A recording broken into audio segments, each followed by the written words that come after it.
All right, listen, there's no intro today. We're getting right into it. A bunch of people were upset that we didn't release an episode, and it was kind of stupid, right? Like, why would we put out an episode? I'm sorry, and I'm going to say this in advance. If you are looking for another podcast to have like an in memoriam to Claude Giroux, it's not happening. So if that's what you're here for, just turn off the episode, hashtag blessed, and we'll talk to you next week.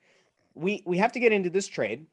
I think that before we get into this, we have to have a moment to accept that there are a few truths that we need to just kind of get out of the way. We all need to be on the same basic understanding here. We know that I am not a Chuck Fletcher fan. I have been very vocal about the fact that I don't think this guy is the one who should be in place to lead this team forward. I've also been outspoken about the fact that I'm not exactly the biggest Claude Giroux guy in the world. There needs to be an understanding among Flyers fans that what happened and this trade that we are about to break down is the perfect example of what happens when you give a player a no movement clause and things work behind the scenes, because you cannot have it both ways. And maybe I'm an asshole, and let's put the profanity warning out. I might be an asshole today. I'm not sure, but you can't have it both ways. And we're going to get into it because people are underwhelmed with this package. And some people are very upset with Chuck Fletcher and company.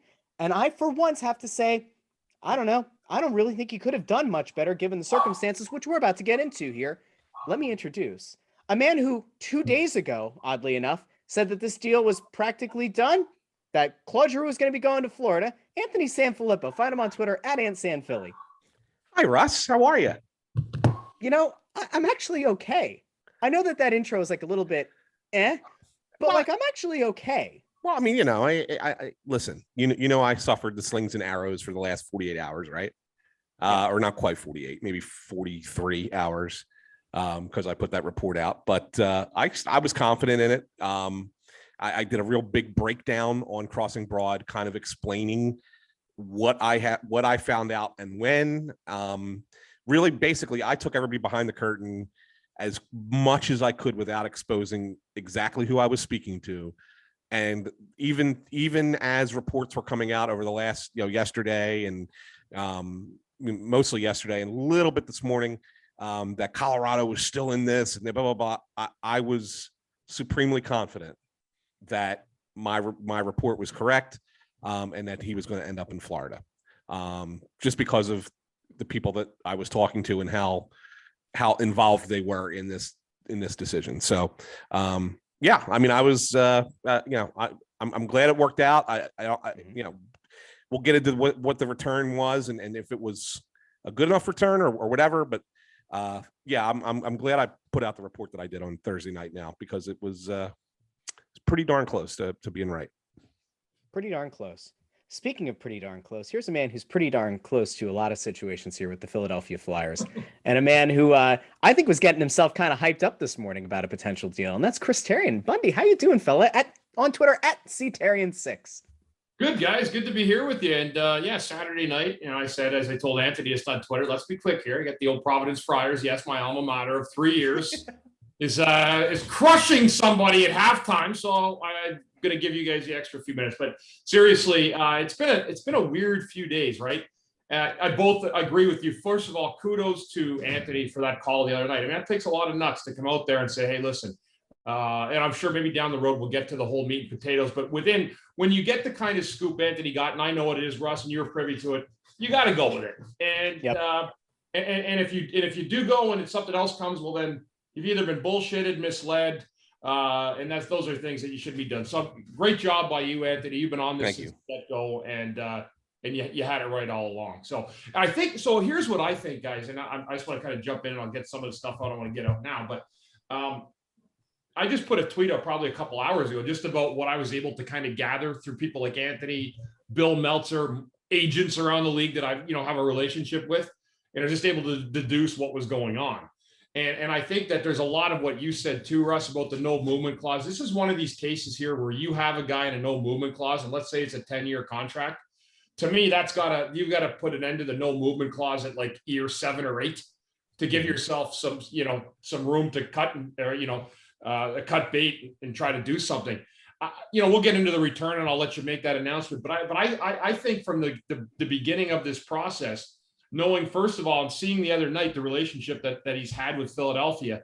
You know, if I'm a GM on a certain team, I'm looking at that as saying, man, do I want to really ship the farm for somebody that's so entombed into a city and has had such accolades there and such a momentous evening as Thursday was? That would play into some of the decision that goes into it because he's, you know, he loves the city. He loves playing here. He's comfortable here. I felt the same way. I was here 11 or 12 years by the time I said and done. And, you know, it wasn't always roses for me, but at the same time, this was my home by then. So I understand part of that.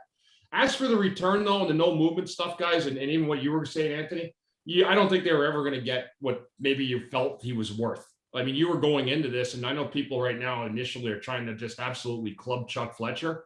But I don't know what he could have done because it was Giroux who ultimately, at the end of the day, held the cards.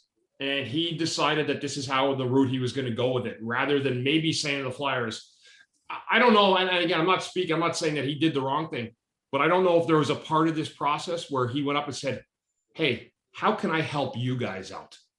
You know, even if it's to mislead another team, you know, even if it's to put somebody else in a driver's seat or a seat that they have to force an offer. And then that allows Chuck to use his leverage, you know, to go out and make that trade. So that's the part I don't know what happened there. And I think, Anthony, you can dive into it. I mean, I don't know how rosy this end process was. We will find out in the coming days.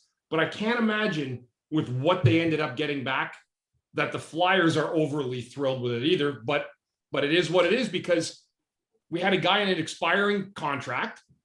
They didn't really say either way what he wanted to do. We suspect he wanted to come back to Philly, but we don't know that. And if you're Florida or Colorado, how can you quantify that, right? By saying we're going to give away a lot and we're not going to have them past whatever playoff run we have. Yeah.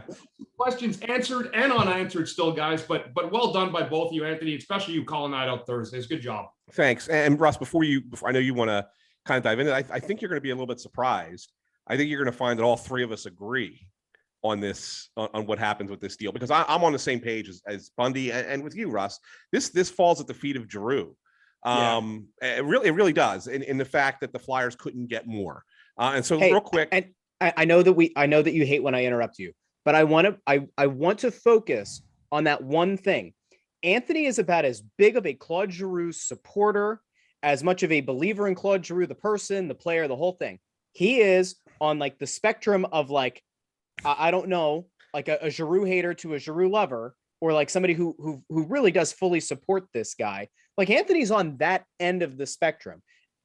The fact that he, of all people on this show, is throwing responsibility at the feet of the player needs to resonate with fans, regardless of if you're somebody who is the biggest Claude Giroux fan and didn't care what the team was going to get back. They want him to be happy and all that, or you're somebody who's on the other side, or you're somebody that's in the middle. That is a huge, huge thing that just happened, and it needed to be highlighted. So thank you. Yeah. Okay. You got it. But I'm also going to say something else that will probably make you roll your eyes a little bit, but that's okay. But we haven't even said what the trade is, just in case anybody missed it or has not seen it or whatever. I mean, you probably got it by now. By the time you listen to this pod, you probably know what it is. But just in case you don't, the Flyers are sending Claude Giroux, Connor Bunnaman, Herman Rutzoff, and a 2024 5th-round pick to the Florida Panthers for Owen Tippett, a 2024 1st-round pick, and a 2023 3rd-round pick, and that's it. So it really doesn't sound like it's a lot of return. And I'll tell you, I was back and forth with so many people on this. I got one member of Flyers management who earlier today texted me, the trade is reasonable but not perfect. And it's reasonable but not perfect because, yeah, look, they got a 1st-round pick. It's 3 years down the line, but they got a 1st-round pick. They got a prospecty type player, but not the type of prospect. They probably wanted a better prospect out of the deal. And they got a 3rd in a good draft year, which is fine, which is, that's good. The 23 draft does run deep. That 3rd-round pick, even though it'll probably be later in the 3rd round, is probably akin to a 2nd rounder in most drafts, considering how deep the 23 draft is expected to be. So that's okay. I mean, that part of it's fine. But really what this comes down to is Claude was really not willing to help the Flyers unless, from what I'm told, unless he could get a guarantee that they would bring him back next year. And Chuck was not willing to do that. And so when Chuck's not willing to do that, Giroux is not as willing to help them out by giving them other destinations. And, you know, they put Briere in the middle of it. I know that. Danny's a friend of Claude's, but he's also the special assistant to the GM. So he's kind of like stuck in the middle, and, you know, maybe he can be like, you know, try and convince Claude to consider other options. It just never happened. Never happened. I talked to somebody who's really close to Claude who said he is very set in his ways.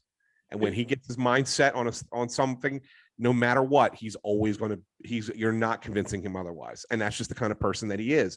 And so that really puts Chuck. So, you know, people are yelling, you know, you got to kill Fletcher, fire Fletcher, fire. What did you expect him to do? Yeah. I mean, look, he might end up being the worst general manager in the history of the franchise by the time the summer comes over. We'll evaluate where he's at come July. And he could be the worst guy that ever, you know, was in that position. Who knows? But in this instance, what else was he supposed to do? Yeah. He did about as best as he could, right, Bundy? I mean, consider it.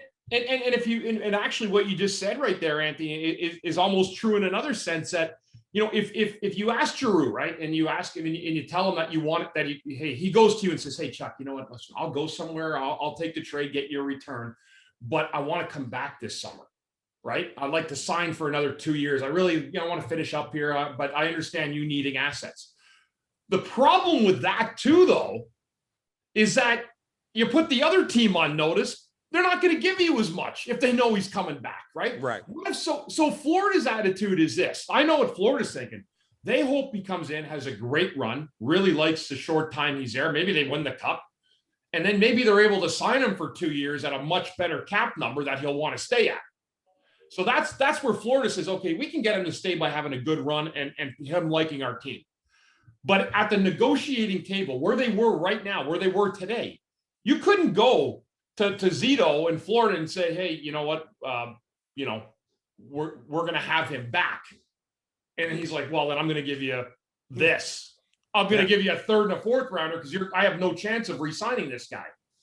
I don't even get a shot on July 1st because that's what the deal looks like. So from that standpoint, it's not really fair. And I'm with you, Anthony. I don't really blame Chuck.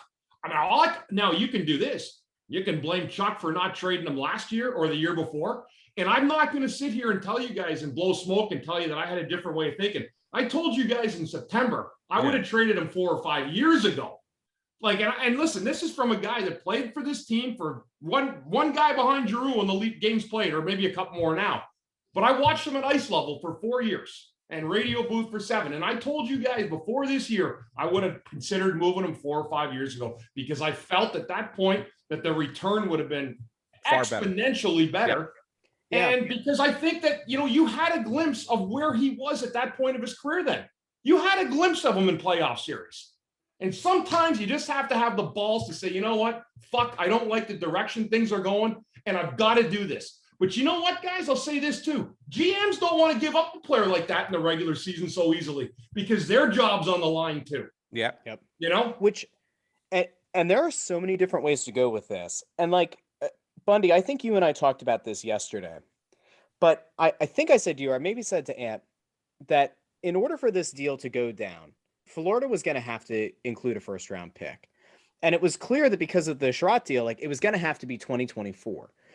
And I said, the thing that's hard about that is GMs don't want to deal for future capital because there's no guarantee you're going to be here. Right.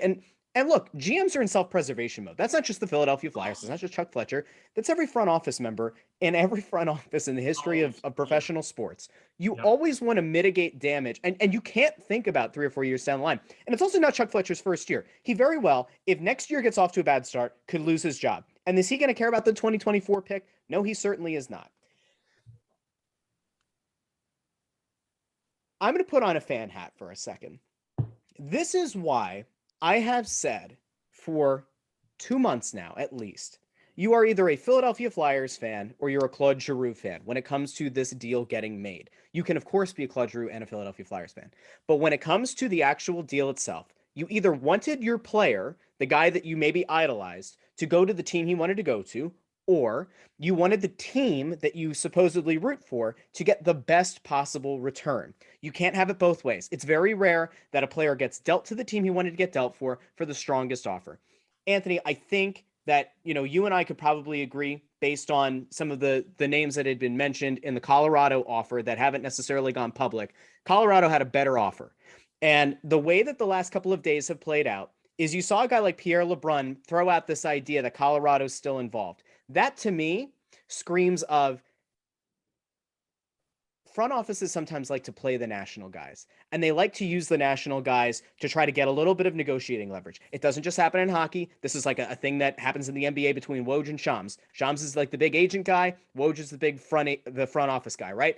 And we know, at least in that league, that sometimes those guys get played a little bit as part of like the public sphere and like influencing opinion. I think that's what happened here. I think it became very clear between Anthony's report, between Adrian Dater put something out. I'm trying to think of who else. There was somebody else that came out. I don't remember if it was Friedman or who it was. I think on Thursday or on Friday that like it was very likely going to be Florida. And at some point, if you're Chuck Fletcher, you have to do some kind of due diligence on your side to try to get that public opinion swayed, to try to make Colorado think they're still in it. Why? Not because you necessarily wanted to go to Colorado. Claude Giroux didn't want to go to Colorado. Ultimately, his heart was set on going to Florida. But you do that because you want the public to believe that Colorado might actually make a late play and that Florida might feel desperation and go out and throw one more asset on the table. So this 2024 first round pick might end up being a valuable property. We don't know, right? Like the 2023-24 season could go terribly wrong for Florida. And maybe it ends up being a pick that like pops its way up into the top 3 somehow. We don't know. We won't know for 2 years. But this is where I come back to being frustrated in that if you're a player who goes out of your way to say all the time, the organization means everything. I want to be here. I don't want to leave here. We knew behind the scenes that Claude Giroux and his family did not want to leave. They did not want him to go across the country into another time zone far from home. It's not as if Pennsylvania and Florida are, neighbors, but it's a much closer thing. It's going to disrupt your life a whole lot less. You cannot be somebody who publicly states again and again how you want to do something that works for the team as well, which he said in public at multiple press conferences, what works best for him and what works best for the team. You can't say that.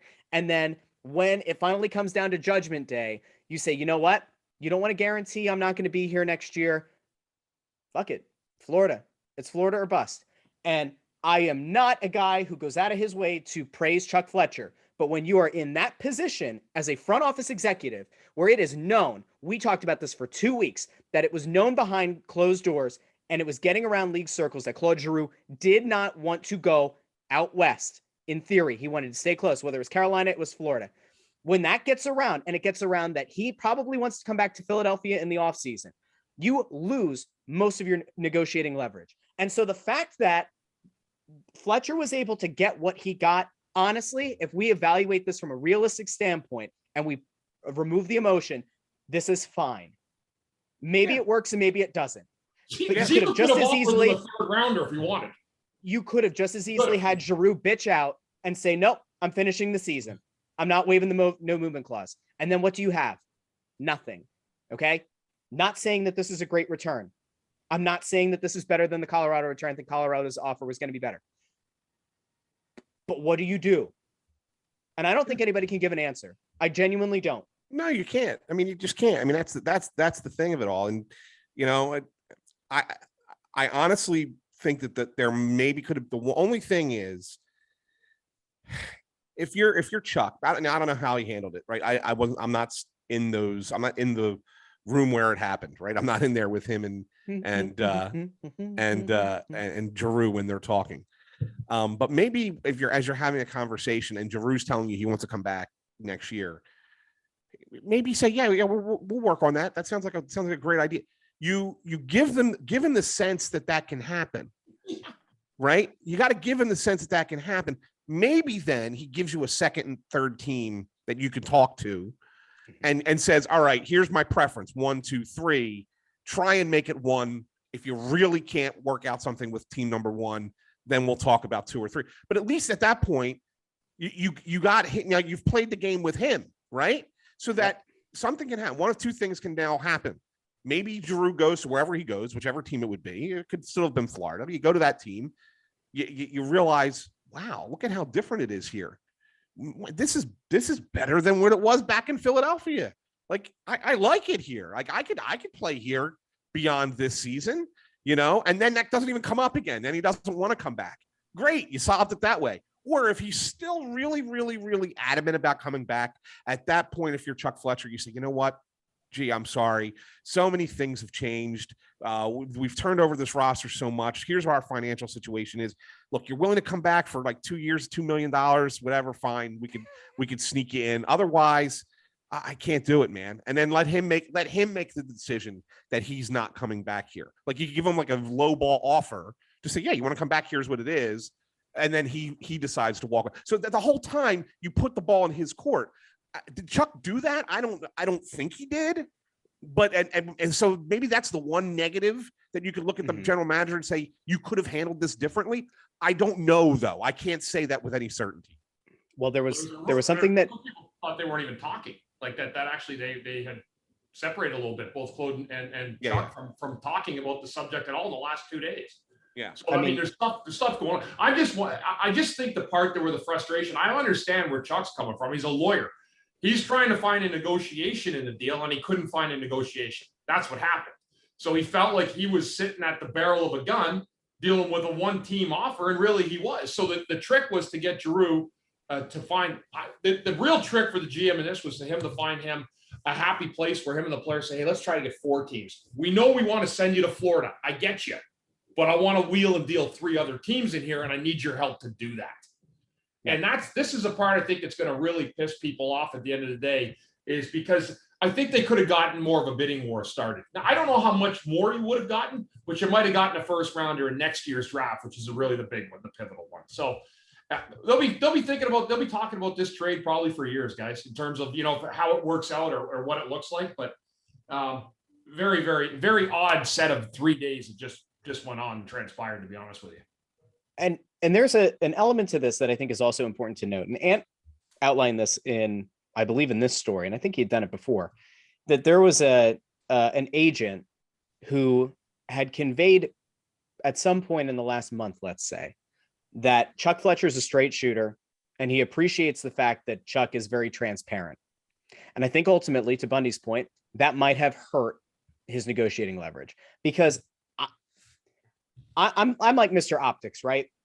If Chuck Fletcher goes in and misleads, okay, like we know that that's the best way to go. Claude, yes, absolutely. We want to bring you back in the offseason. Help us get the best return now. We'll have this conversation in the offseason. Absolutely. You're a team legend. We absolutely want to bring you back. Could he have done it? Yes. Would it have been disastrous? Potentially. How? If in the offseason there is a rumor that comes out that Claude Giroux had been given assurances at the trade deadline that the Philadelphia Flyers were going to give a legitimate shot at him returning, what happens to Chuck Fletcher and the Philadelphia Flyers? They fucking get obliterated in the optics battle, because then you get a unified front from a lot of the Philadelphia fans, including people like us who are usually critical of the organization anyway. We sit back and go, yo, you lied to this guy? It could get worse. Man. Like, yeah, you know what I mean? Like, this could theoretically, I think Fletcher might have done a little bit of damage control on that end as well. And honestly, I think that if anything comes out of this, maybe this helps when the Flyers are trying to recruit players in free agency. When it comes to Fletcher, that he's going to at least tell you where they're at. Like, I don't know if it helps. I genuinely don't. I think Chuck Fletcher's going to sleep pretty well tonight, knowing that he didn't lie. Like, I'm thinking that that's probably one thing. Ultimately, are people going to blame him for it? Yeah, I guess they probably will. You could have lied. I don't know about you guys. I think that there's maybe a way to toe that line a little bit better, but like, boy, oh boy. Now, the return itself, Tippett's been an up and down guy. To me, it's not the same player, obviously, but Tippett reminds me a lot of what we've seen here with Morgan Frost. The guy gets a look at the NHL level. He doesn't necessarily put it all together. He's a former first-round pick, and ultimately, a lot of people felt like he was underwhelming. Well, Owen Tippett, welcome to Philadelphia. We have a lot of those here. So join right in. Nobody's going to go after you for being a former first round pick. And whether you're a bust or not, we didn't draft you. So welcome to town. There are like 4 other guys who are in your same exact predicament. I don't know, guys. Maybe Owen Tippett's going to be a good player. Maybe he's I not. hope so.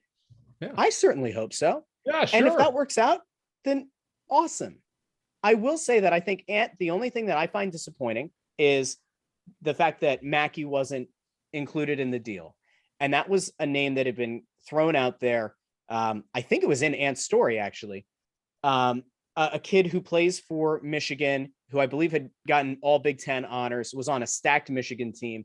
And there was a belief that he ended up sliding down the draft because of that weird COVID draft. And that like he might have been a guy who wasn't a diamond in the rough necessarily, but was like woefully drafted late. Like he should have been a higher pick. And so from my perspective, when I saw these details of the deal, I said, that's the bummer. Again, 2024 first round pick might be good. We don't know what Florida will be.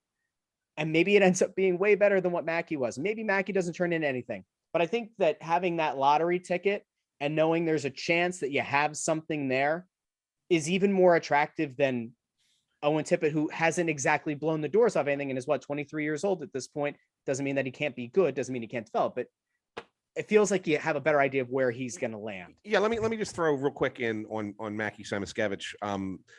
I put his name out there as part of the thing on Thursday, and then explained in the story that ran on Crossing Broad on Friday that again, this was a name that was being discussed. Now, I'm not convinced that this was a name that Florida was ever willing, in retrospect now, that Florida was ever willing to include, because if they were, I'm sure the Flyers would have taken it, right? I think that this was a wish list thing for the Flyers, and that, Bill Zito kind of was like, okay, and kind of put it in the back of his head. But I also talked to someone who is close to Zito, who said that Zito told him, I'm not bidding against myself. Because so Zito knew, just like Bundy said earlier, Zito knew he was the only game in town here. And so therefore he was, making wanted to make the offer fair, but at the same time, not overpay, because Claude wasn't going to accept another offer. That's why, everything that we're saying, you got to get the other teams involved. That falls on Giroux and his camp. I mean, Brisson as well. I mean, Brisson Pat Brisson, his agent, he could have, basically told Giroux the same thing. Like, we could stick by our guns in the end, but allow them to engage other teams. I mean, that's really what it comes down to. And they didn't. They didn't do that, and they really tied Chuck's hands. So maybe, Skapski is a guy that the Flyers like. They scouted him. They thought it was that he would be a good inclusion in the deal. Mention it to Zito. Zito takes it, quote unquote, under advisement. And then when he comes back with his first official deal, which did not come, I understand, until the first official offer from Florida did not come until yesterday. Then, and he doesn't include him in there, then, what are the odds you're getting him at that point? Probably slim to none. So anyway, that's all I have to add on Mackie Skapski. I don't know if you hear that cackling, but that's a longtime listener and viewer of the Press Row Show, Evan Adkins, spinning my wheels through life, cackling that Bill Zito kicked Chuck Fletcher's ass in this deal. That's what you hear if you hear it off in the distance. So Zito, the guy who got the courtesy interview from the Flyers, ultimately knew what was going down and didn't bid against himself. But Zito too, to his favor, he's got to play this right also. Because, Sure. you get it. Like I've been here, guys, with, Clarkie, and I always say, to his credit, always tried to give us a good player at the deadline, and the one that probably most mimics this one, I guess, in terms of sentiment of who the player is an Adam Oates, coming over for those 3 first round picks that Clarkie gave up to get Oatesy. And, we were talking the other day, and he was a great guy, great teammate. But, some guys, we joked that it was Oatesy's fault that screwed up our chemistry. That's another part too, that a GM's always, when you bring a guy like this into the fray, what's his mindset? Is he going to be fine playing in a third line role? Where is he on our team? So from that standpoint, these trades don't always work. And if you do get a guy in, you want to make sure you didn't mortgage everything you had or give up too much for a guy that you're only going to have for 2 months also. And I think a lot of those, those trades, first rounders for Oatsy, I would have probably, if you asked Clarkie and went back, I guess he would have given 1 first rounder if you redid the deal, and maybe a couple of lower picks, but that's what the asking price was at the time. And that was where Adam Oates did not have the luxury of having, a no movement clause where he could cherry pick his own team. So I don't know the whole the details. I'm sure Chuck will talk about it this week. I just feel like I think that the Flyers could have been helped a little bit more. Maybe they could have helped themselves a little bit more with pass moves. But I think with this one here, I would have liked to have found, for Claude's agent, for Claude to have helped the team a little bit more as well, and treat this as a big move, especially if you can get something quicker. They might have had a chance to get the pick next year that they sent for Sherratt in Montreal instead of waiting. I mean, listen, let's not fool yourselves. They obviously had more coveted for a defenseman. They didn't waste any time giving up the first round pick for a guy that's been on a bad team all year. So there's a lot of little innuendos in play here. And I just wonder if something went a little bit south that this deal ended so abruptly here on a Saturday night that almost everybody's like, all right, let's just get it done and get it over with. Yeah. I wonder if like Colorado, I wonder if Sakic calls them up and says, look, we're out. Yeah.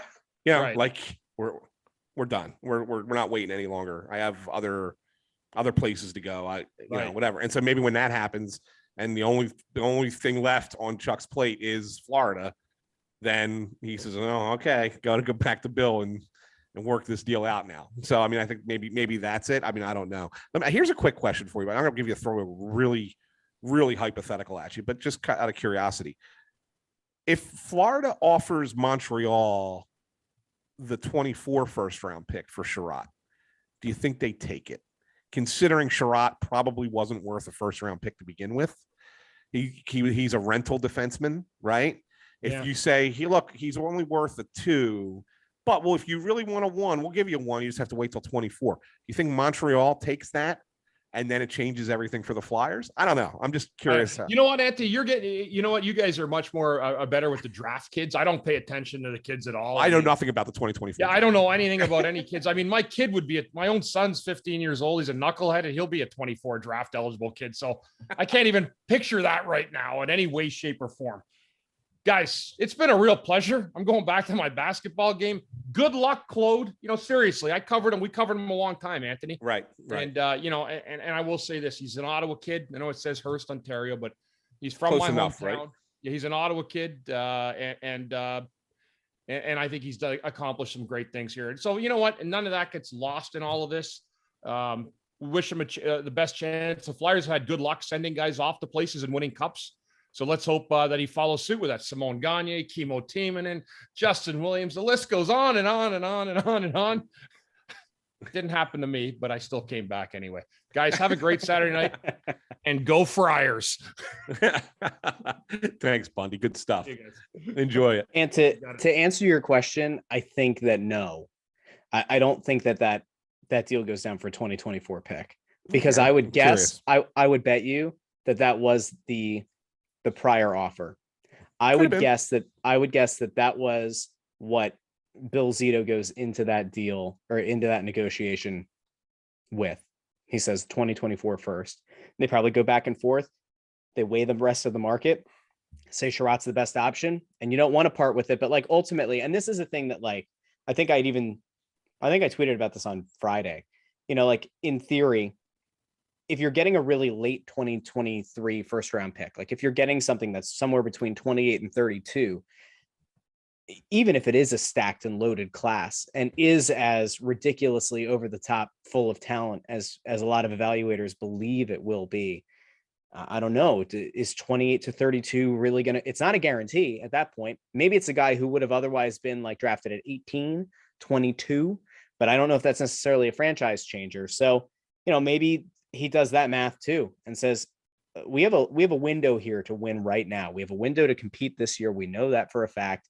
And that 23 pick just isn't as valuable to us because we think we're going to win the Stanley Cup, or we think that we're going to be in the Stanley Cup final, or we think that we're going to end with like the best record in the East or something like that. I'm not surprised that we were all on the same wavelength today, but I think it's okay. I think it's also like, it is what it is. I mean, we all kind of recognize it. I mean, it'd be kind of silly to go the other direction. To spin this. Like, there's not. And like look, everybody toots their own horn, right? That's just how this works. I've actually gotten to a point now in the last like 2 days where I've genuinely had to try to figure out, does this happen in other sports in this city where media shits all over other media, whether it's traditional or it's blogs or whatever, where people are just like openly just going after each other. And like, I don't know. We talked about this going into Thursday about what was potentially on the table from Colorado and from Florida and the sources and who was involved. And like, I can sit here and say to people, yes, these were excellent sources. Yes, we knew for a fact 2 days ago, 3 days ago, that Claude Giroux was only going to go to Florida. We knew it. Okay. Like, and you said it in your piece. Somebody very close to Claude Giroux said that he's going to Florida. You can't get a better source than what you got that day. And look, there are of course going to be people who think that you're full of shit or that I'm full of shit. And I guess the only thing I could say is like, no, like in this case, at least, no. And the fact that like it was there, it was a thing that was confirmed. I'm not surprised, but it does speak to probably the larger issue, which is it was known for the last 3 days that Claude Giroux only wanted to go to Florida. And look, you work as hard as you work in this league so that you can pick your destination, whether it's in free agency or it's getting an extension and it's getting that no movement clause.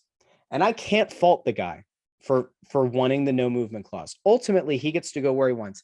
And I meant to say this to Bundy earlier, but I think when the Flyers signed Claude Giroux to that deal, they never thought they were going to be trading him. I don't think Correct. they ever believed that by the time this contract ended, they would ever be out of contention so badly that the no movement clause would ever have to come up. And one of the things that has come out from multiple people around the organization in the last few days is this isn't a situation that anybody really expected to ever have to play out. And I think that, and we talked about this earlier in the season, to me, this was a lost season months ago. And there were some that really did hold the belief that this team could maybe scratch and claw its way back into not being a real big buyer, but maybe potentially being a bubble playoff team, and they wouldn't have to have this conversation. Whether that means they didn't do due diligence months ago in really preparing and setting the table for what kind of trade could go down, I don't know. But ultimately, a player that a lot of people in this town liked and a lot of people didn't like, who gave his heart and soul to the team, whose family really loved being here and might want to come back here in the offseason. This is about as good of a return as you were going to get.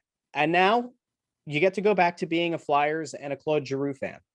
You can go root for him to do well in Florida, and you should probably root for the Philadelphia Flyers to lose as many games as possible between now and the end of the year so that hopefully you get a decent draft pick this year. And then we see where things are in the offseason.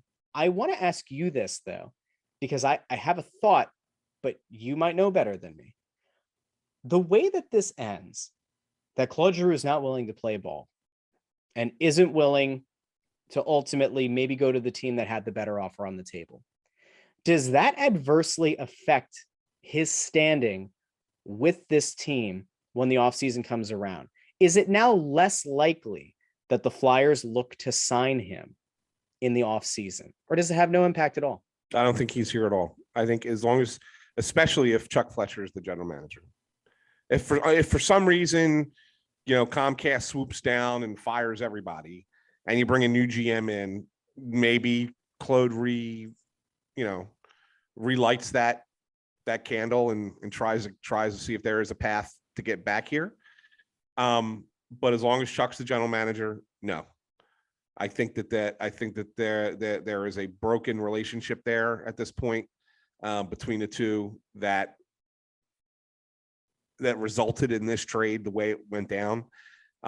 And I don't think either side I don't think Giroux looks to come back. I don't think Chuck looks to re-sign him.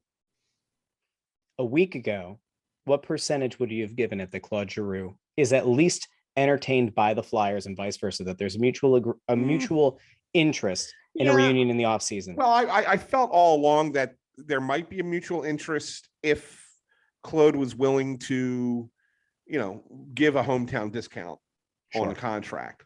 There's a lot of people who think, and I talked to someone today who said, Giroux's going down to Florida and he's going to play on the top line with Barkov and Carter Verhaeghe. And he's going to play 20 games with them. There's a real chance, with as good as that offense is, as good as that power play is, that Claude can end up getting 25 more points this season, right? In those games.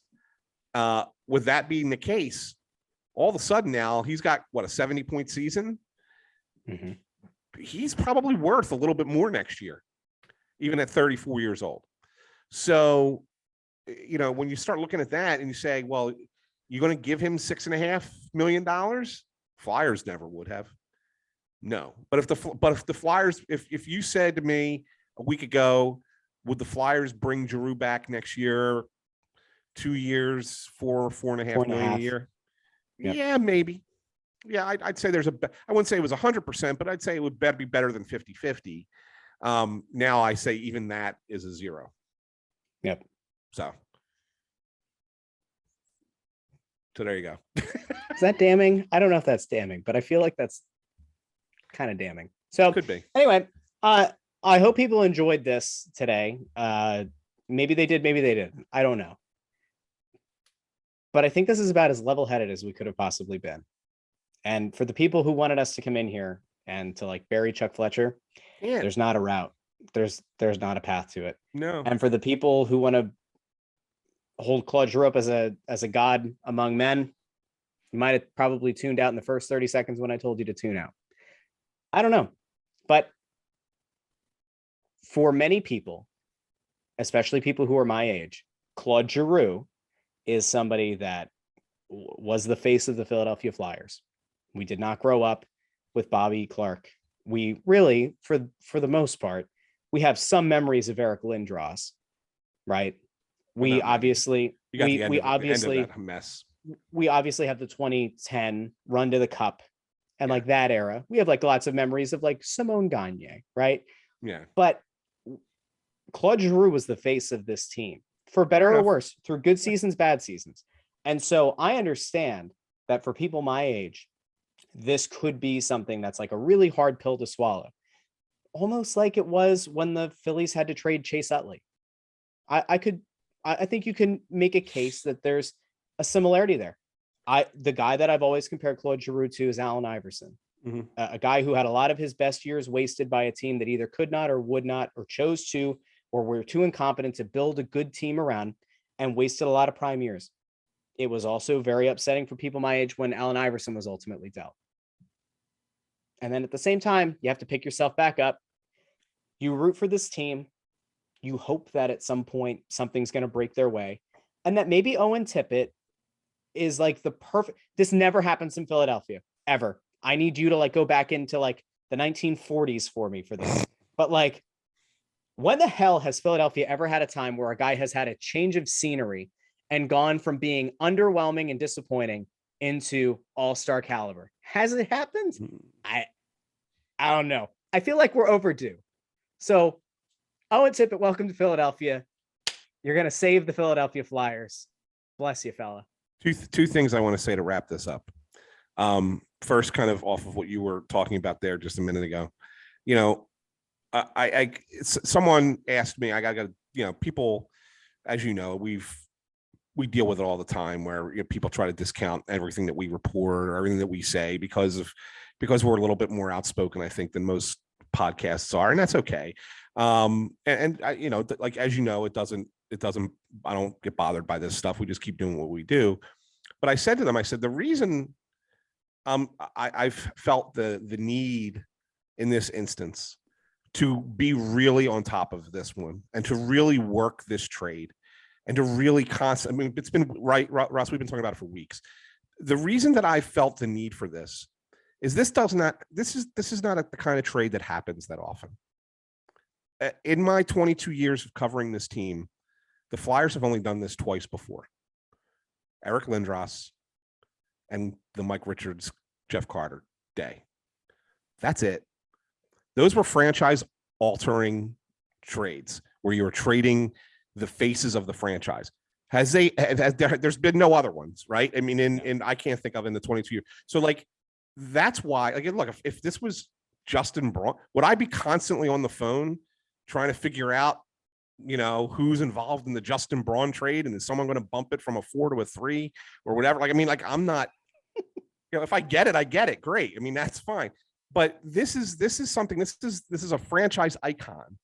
And this happens once a decade, maybe once a decade. And so that's why, to me, this was so important to really, and why it was important for me to put out there just how, I'd be as transparent as I can. And this is how the conversations have gone. And here's how, it kind of came together. So that's why I did it the way I did. And the final thing I want to say is this for Claude Giroux. I don't begrudge him on a personal level for doing it the way he did. Would I have done it differently? Yes. Would I have tried to help the Flyers a little bit more? Yes. But, ultimately in this business, teams don't care about the players as much as they say they do. They care about themselves.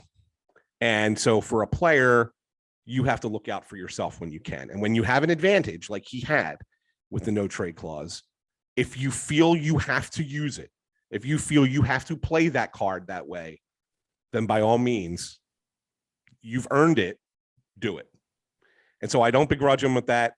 And I think he's going to a situation where he will succeed and do well. Whether Florida wins the Stanley Cup or not, I don't know.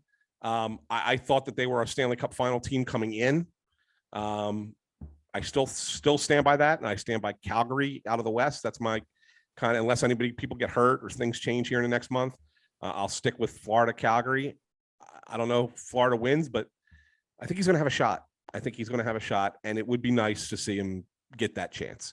And I'd like to see him have a playoff, like have a real play, like be successful in the playoffs again, because he was at one time a very successful playoff player. And then the other times he was in the playoffs, didn't have any talent around him, and he got shut down. And everybody's, wow, he didn't do anything. Okay. But at the same time, who did? Right. So it's, you can't just always put it on one guy. So I'd like to see him have a nice playoff run, and we'll see what happens. He did put a big spotlight on himself, though, because he probably will become a first line player with that team. Yeah. If he goes to Colorado, he's not a first line guy. No. He's put a lot more of a real focus on himself, because if he does go out and have a bad playoff performance, if he goes out and he disappears, or he's not on the stat sheet, right? Like he's not contributing points, it's going to look real bad there. Yeah. And there's no sugarcoating it, because there aren't going to be fans and media who have covered or have followed him for his whole career to say, hey, but remember this trade and his quote unquote legacy from this point on is going to be very much tied to how he performs down the stretch for this Florida team that really does look like a Stanley Cup contender in every way, shape, and form. So this is going to be something. We'll see how it goes. Yep, I agree. I hope he does well. I do too. I think this is going to be something. This is going to come back. And if he does well and they go and win a Stanley Cup, it will look like absolute brilliance on his part that he held out for the team of his choice. And I think that as what we talk about on this show becomes more and more prevalent, it will come out probably in the next few days and probably the next week or so that he was unwilling to move to another team. This ultimately could go down. We're not going to talk about it being, the Giroux trade, the way that we talk about the Richards and Carter trade. This is going to have one title and one title alone. No Movement Claude. Thank you for listening to this episode of Snow the Goalie. Make sure you find us wherever you get your podcasts: Apple Podcasts, Spotify, Stitcher, Google Podcasts, Amazon Music. We're there as well. You can find the video version of this at some point, probably this weekend, over on the Crossing Broad YouTube channel, youtube.com/Crossing Broad. You can find our podcast on Twitter and Instagram at Snow the Goalie, facebook.com/Snow the Goalie. You can find Ant on Twitter and Instagram if you so choose, at Ant San Philly. You can find me there as well, at Joy on Broad. Bundy, at CTerrian6. All of those links and such are in the description of this episode. Like you said, Ant, it doesn't happen every day. It happens maybe once a decade.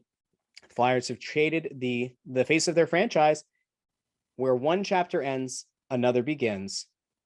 We finish out the season, and let's see how this thing goes. We'll be here to cover it. Thanks for listening. We'll talk to you next week.